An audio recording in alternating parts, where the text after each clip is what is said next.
So Mika Häkkinen is trying to improve on the 10th position he's in at the moment. Also teammate Martin Brundle is out on the circuit, and this is Mika's first flying lap, and he's making the track very wide indeed. And that lap just 0.4 of a second off the improvement we already had this afternoon, and running extremely wide on the exit of the Tamburello corner as we go back to Nicola Larini, and you can see the front of the car just pushing away as he came through Acqua Minerale. That's called understeer.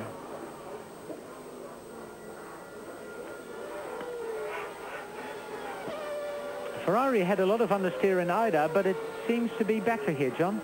Well, they've been doing a great deal of work on revised front suspension as well as major aerodynamic and bodywork changes to try and find the balance, the mechanical and aerodynamic balance that is absolutely vital.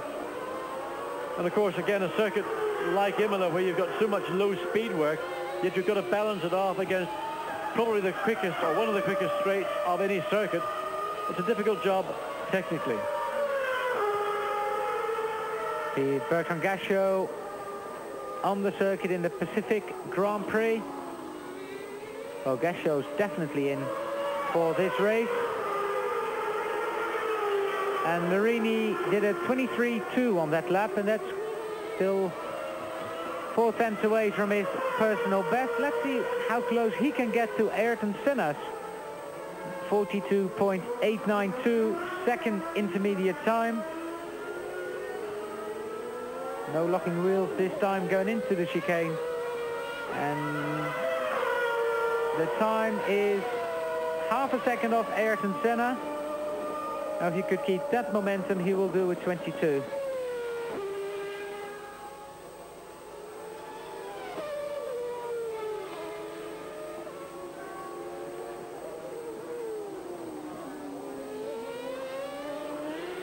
Well, John, it's a long lap round Imola.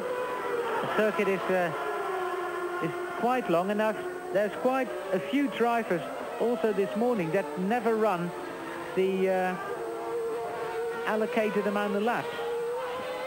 Well, Larini completes his lap. Berger's just starting his.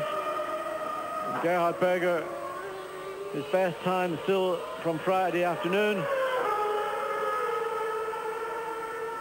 Larini now has backed off and completed what he thinks is the best on that set of tyres.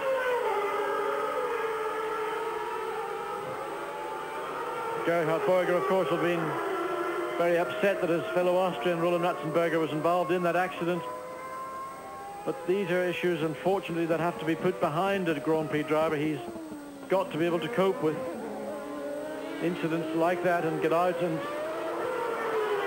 do the job he chooses to do. 0.3 off Ayrton Senna, but there's traffic ahead of him again. There was Pedro Lamy in the Lotus and now also a Minardi, but that went out of the way pretty good. So Gerhard Berger turning in and on his way to, well, I don't think he will be able to beat the 1:21.885, but it would be half an hour earlier wake-up call if he get it on the front row here, John. Well, everybody here at Imola would love to see one of those two Italian Racing Red Ferraris on the front row, whether it be pole or the front row. I think they would go for either. So Gerhard Berger, 22.445, 0.3 slower than he achieved on Friday. So this is now his second flying lap. It is possible that he can certainly snick 2 or 3/10 off it, but whether he can make it to 21.884, which is what he would need to demote Michael Schumacher from the front row, but it'll not be for any lack of trying on the part of Gerhard Berger.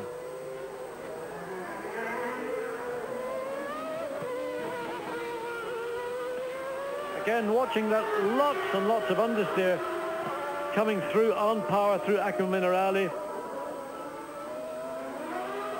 And the penalty of understeer in a corner like that is that you're not able to really get on the power early enough and hard enough.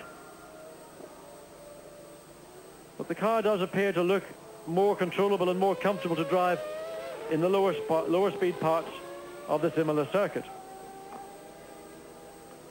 Berger going through the first part of Marlborough, then to the chicane, and it is quick, John, through there. It's very, very quick. The problem is the entry to the corner is faster than the exit, and you're carrying so much speed up that it's easy to misjudge not the entry, but what you need to get through the corner and get positioned for the left-hand part of it.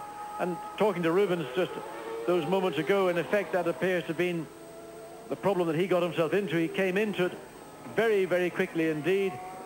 He used a lot more road than probably he expected. The back of the car did step out, and really there just wasn't enough of the racetrack left for him to recover.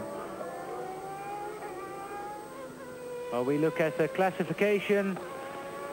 There is 25 minutes to go in this qualifying session, and well, we'll see what's happening in the top 12 at the moment, but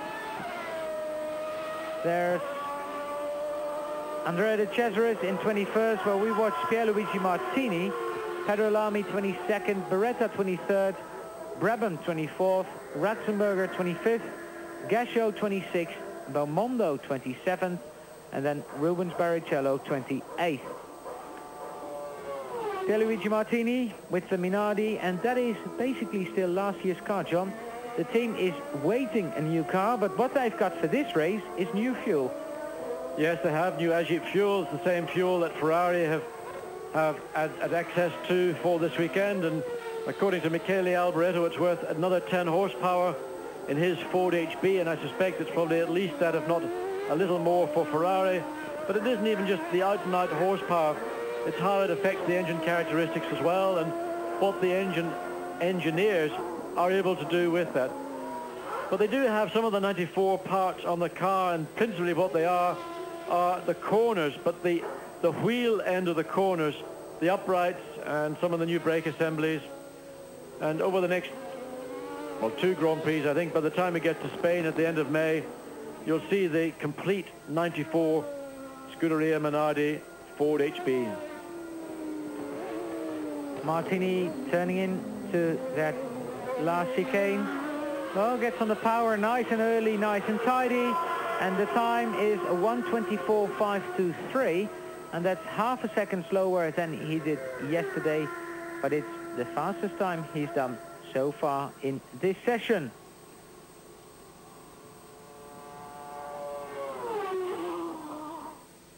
Well, Dave, you've worked in many forms of motor racing. Any chance of you getting back as a team manager, or as you're still the head of FOTA, Formula 3 team owner or something? Not if I can help it, Alan. I'm quite happy doing what I do at the moment. The Formula 3, being the chairman of the association, keeps me quite active, and it keeps me in touch with all the new guys that are coming through and hopefully will make their way into Formula 1. And as you can see, and as you know, a lot of guys come out of the British Formula 3 Championship and are here today. Barrichello is a classic recent example. A couple of years ago, Eddie Jordan came in and joined us, and he's been a bit of a talent spotter in his time, and he keeps a database at home in which he logs all the young drivers that are showing promise, and hopefully he gets them under contract before anybody else. But Dave, you've introduced a few stars, and one of the most famous of them must be our Nige. Yeah, it's my greatest claim to fame, I think, John, actually, is Nigel. Everybody seems to remember me for bringing Nigel onto the international scene in '79 when he drove for me in Formula 3. Not a fantastic year for him or me, I would have to say, but he certainly went on from strength to strength, and you can't deny what he's done recently. He's certainly the best. He's developed into the best, even if I didn't think he was then.